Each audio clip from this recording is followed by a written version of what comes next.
lendo bastante sobre isso, a gente vê quanto é importante a gente aplicar um questionário de autoavaliação sempre, porque a gente tem uma ideia do que o paciente passa, né? A gente tem um conhecimento muito técnico de fonoaudiológico, do que um paciente tem quando ele tem alteração de processamento, do que o paciente tem quando ele tem uma perda auditiva.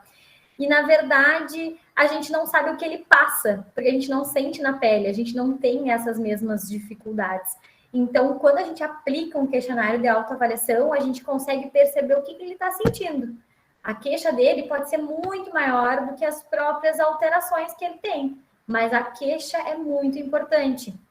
Em toda a graduação, a gente conversava muito.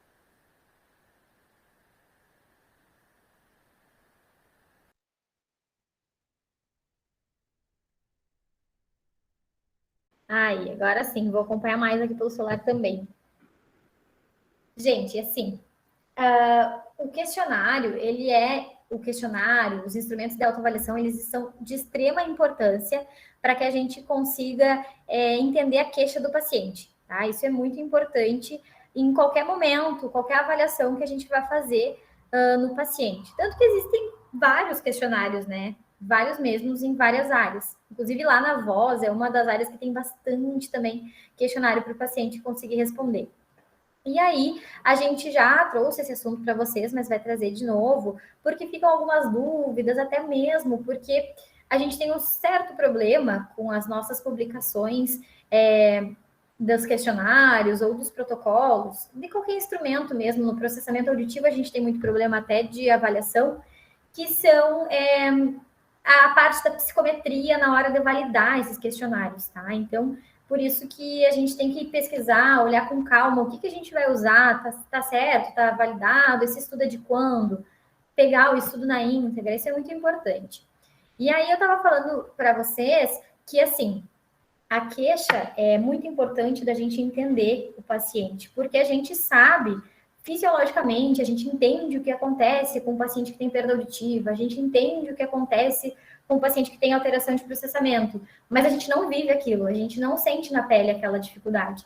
Então, isso é muito importante da gente entender e os instrumentos de autoavaliação entram para nos ajudar a entender melhor. Inclusive, eu tive um paciente que me falou, não, eu sei que tu entende bem, e até acho que a Dara estava junto no atendimento dele. Eu sei que tu entende bem, ele viajou, mas é um caso de perda auditiva, e ele usa aparelho há muitos anos. E ele viajou e o aparelho dele, na verdade, parou de funcionar. E aí ele estava no outro estado, estava longe, e ele assim, ansiedade de ficar sem o aparelho, ele comprou um aparelho que ele achou, assim, desses aparelhos meio que, sabe, acho que tipo Mercado Livre, assim, que às vezes a gente acaba encontrando. E aí, que não tem uma adaptação muito certa. E aí ele falou isso, quando ele voltou para cá, que ele arrumou o aparelho dele, tudo certo, ele falou, não, eu passei por muita dificuldade, eu sei que tu entende o que é uma perda auditiva, mas passar na pele o que é difícil. Então, é verdade, assim, a gente tem que tentar entender o melhor possível os nossos pacientes. Então, por isso, a gente trouxe alguns questionários, tá, gente?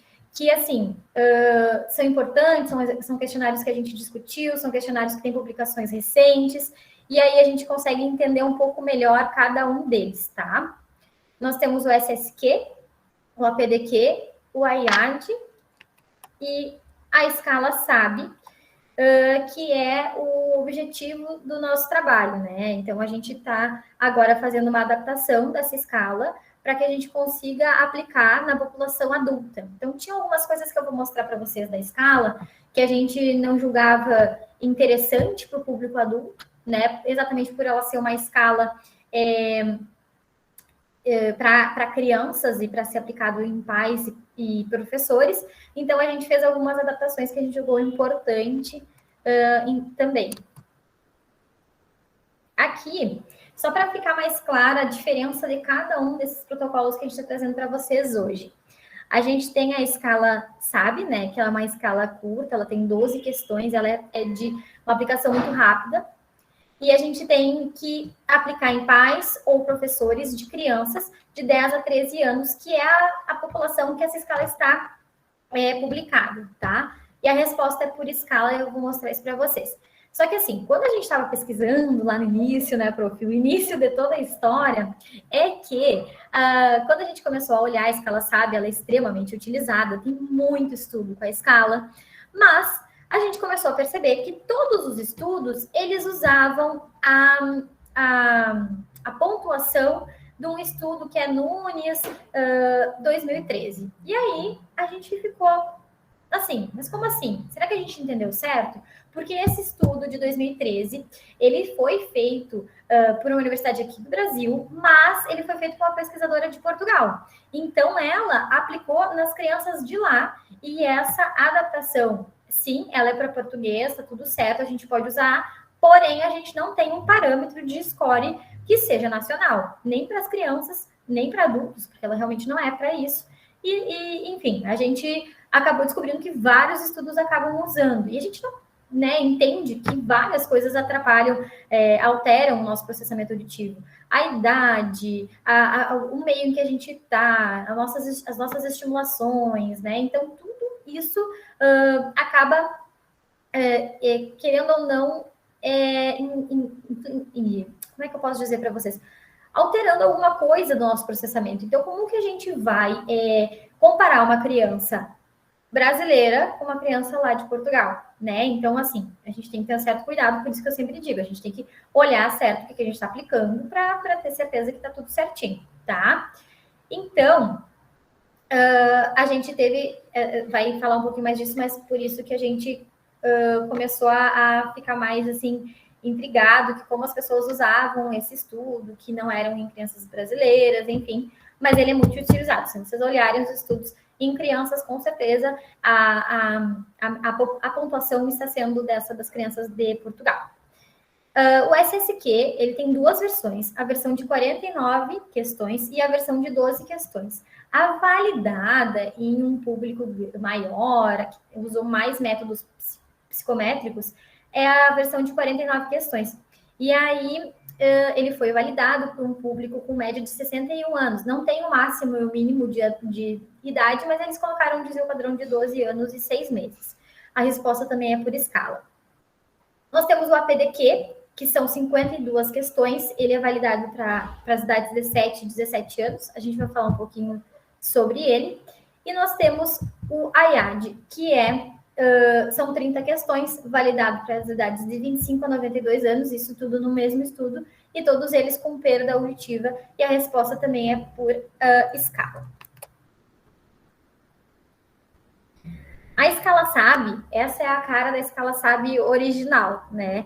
Então, assim, se vocês forem olhar, nós temos ali, ó, o frequente, o quase sempre, algumas vezes esporádico e nunca, que equivale à pontuação. E nós temos também as 12 questões. Então, dificuldade de escutar ou entender em ambiente ruidoso, não entender bem quando alguém fala rápido ou abafado, e assim por diante. Se vocês forem prestar bem atenção, são questões que são mais diretas, pede para repetir as coisas. Pouca habilidade de leitura, são questões mais diretas e são aplicadas nos pais ou professores, tá? A adaptação tá ficando com essa cara. A gente modificou principalmente a introdução dessas perguntas, dessas questões. Então, ali, você sente dificuldade de escutar em um ambiente ou entender em um ambiente ruidoso? Você não entende bem quando uma pessoa fala rápido ou abafado? A gente fez algumas modificações, retirou algumas questões e modificou outras por julgar serem questões muito voltadas para o público infantil. Claro, a gente está adaptando a escala, a gente não está fazendo uma nova, então a gente seguiu a forma de responder da mesma forma ali, com frequente, quase sempre, algumas vezes, esporádico e nunca, e modificou ali só para facilitar para a pessoa que está lendo, ó, o frequente é 100%, quase sempre é 75%, só para facilitar para quem está respondendo a essa escala, tá? Aqui é o SSQ. Gente, o SSQ eu vou trazer mais para frente alguns artigos sobre ele, tá? Ele tem vários estudos sobre o SSQ aqui no Brasil. É bem bacana porque começou em 2015 e tem estudos bem recentes também. E aí, aqui eu peguei uma parte que explica um pouquinho. que para responder as questões ali, tu vai colocar o teu nome, a data, a idade, né? E vai colocar, eu não uso prótese auditiva, eu uso uma, eu uso na orelha direita, na esquerda, eu uso nas duas, quanto tempo faz o uso. Então, isso já é para iniciar o SSQ. Quer dizer que o SSQ aqui no Brasil, ele é muito utilizado, ele tem esse objetivo para diferenciar quem tem perda de quem não tem. Mas a gente viu, por exemplo, um estudo japonês que tem essa outra, que a versão em japonês tem esse objetivo de ser aplicada em pessoas que têm ou não alteração de processamento e não sobre perda auditiva. Então fica essa questão, ele pode ser aplicado no processamento?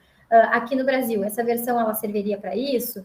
Daí dá para fazer vários estudos em diferentes populações para a gente poder ver isso certinho. Mas em outras versões, em outros países, sim, ele tem esse objetivo em ser aplicado com pessoas que têm ou não alteração de processamento auditivo. Aqui eu trouxe para vocês, a escala dele é um pouco diferente das outras, porque ele vai de 0 a 10, então de algum modo até perfeitamente, tá? Então são as 49 questões no SSQ normal e as 12 questões no SSQ reduzido. Eu não trouxe tudo porque são várias questões, mas aqui a escala vocês conseguem ver que ela é diferente da escala da SAB, por exemplo, que são 5 pontuações. Aqui a gente tem uma escala maior, uma variabilidade maior de resposta. Aqui alguns estudos importantes que envolvem o SSQ. Então, a entrada do SSQ no Brasil foi em 2015, tá? E ele foi aplicado em pessoas com uma média de idade de 22 anos, ou seja, é o público adulto. Daí, em 2017, eles fizeram um estudo para fazer uma redução dessa escala, por ser muito, muito extensa. E aí, eles fizeram a redução para 12 itens, como eu comentei com vocês, e para ver se ela seria boa ou não para diferenciar o desempenho de indivíduos com e sem perda auditiva.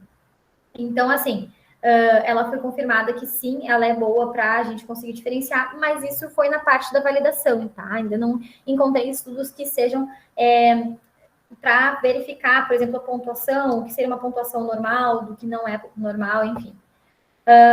No estudo de 2019, ela foi realmente para fazer uma parte diferente da psicometria.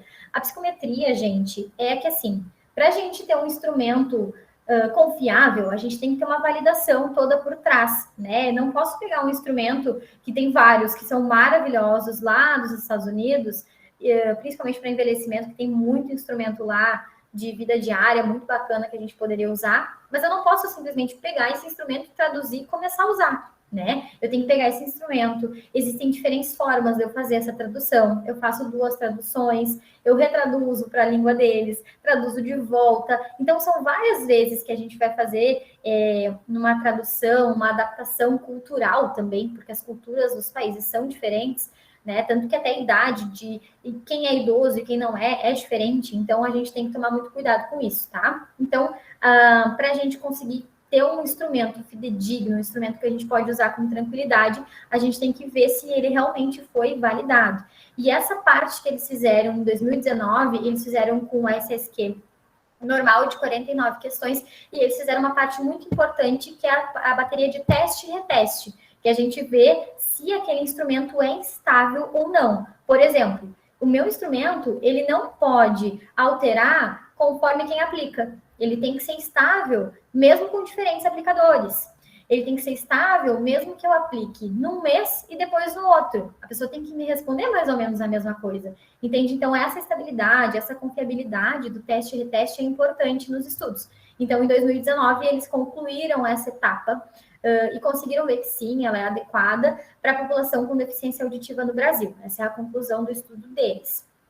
E aí, super novo, eles fizeram um estudo em 2021 para ver a escala e o benefício dos aparelhos auditivos, né, nos usuários de aparelho. Então, eles viram que sim, que ela pode ser aplicada mesmo em diferentes tipos de aparelhos auditivos, retroauricular, ITC, independente do tipo do aparelho auditivo, ela seria adequada. Então, a SSQ, aqui no Brasil, a maioria dos seus estudos são pessoas com alteração nos limiares auditivos, tá? Não descartando que nós temos estudos, por exemplo, lá do Japão, que é um estudo recente também, que pode ser aplicado em processamento auditivo. Então, fica aí um caminho, uma ideia, se um dia alguém quiser fazer, essa pesquisa seria bem interessante, porque o SSQ, ele é internacionalmente também muito utilizado. Então, ele é um instrumento muito bom, muito bom, assim, para aplicar. Mudando para o IAD, gente, ele é um questionário que é mais longo, né? Como eu comentei com vocês. E ele também é respondido pela escala, tá? Vou mostrar aqui para vocês uma parte bem bacana do estudo deles. Eles fizeram um processo de tradução que eu queria trazer para vocês e da adaptação cultural.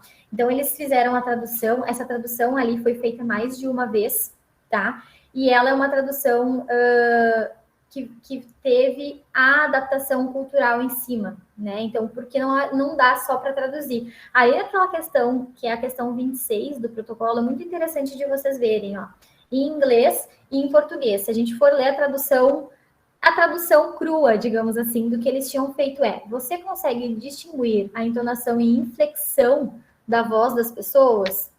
O que seria isso, né? Tu vai dar isso para uma pessoa, até isso é muito falado nos estudos. Tem alguns questionários que exigem uma certa escolaridade de quem está respondendo. Isso é ruim quando a gente trabalha num lugar em que a gente não vai exigir a escolaridade das pessoas em que a gente está aplicando ele, né? Então, isso é importante. Imagina, a gente vai dar essa questão para alguém, a pessoa vai ficar na dúvida, às vezes não vai nem te perguntar para responder. Não vai falar, olha, eu não entendi, não vai pedir uma ajuda, né? Então, eles fizeram essa adaptação cultural. Ali também, ó, você consegue saber pela voz de uma pessoa se ela está brava, feliz, irritada ou caçoando. Então, fica muito mais fácil da pessoa conseguir responder essa pergunta. O APDQ, gente, ele é um questionário também mais longo, né? O IAD tem 30 questões, o APDQ ele tem 52 questões, e ele é o que mais a gente poderia usar para o processamento auditivo, tá? Só que o APDQ, ele é longo, ele tem 52 questões, e o original dele, principalmente aqui no Brasil, que é um estudo de 2022, se eu não me engano, ele também é aplicado em pais irresponsáveis legais. Então, assim, eu trouxe essa informação porque eu também acho muito importante, porque a gente sempre está aprendendo alguma coisa nova, né? E aí, quando a gente estava lendo, eu e a prof, sobre todas essas escalas, esses questionários, enfim, a gente viu que tem duas coisas muito importantes que a gente deve levar em consideração quando os pais respondem à escala, que é o lado psicológico e o lado atencional. Por quê? Muitas vezes o pai ou a mãe, quando vai responder a escala, ele vai negar alguma queixa do filho, porque ele não quer dizer que o filho tem aquela queixa.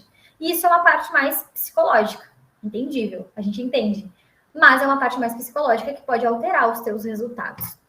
E também tem o lado atencional, que alguns pais respondem o questionário, tá? E aí fazem, enfim, porque isso eles fizeram porque alguns questionários apresentaram piora na pontuação depois de alguma reabilitação, e o que era para ser o contrário. Então, alguns pais passaram a prestar mais atenção após responder o questionário. Então, tinha uma pergunta lá. Supondo, meu filho tem dificuldade de seguir instruções orais, tá? Ou seja, quando eu falo para ele, vai lá no quarto, pega o teu tênis, apaga a luz e na passada ali pega não sei o quê.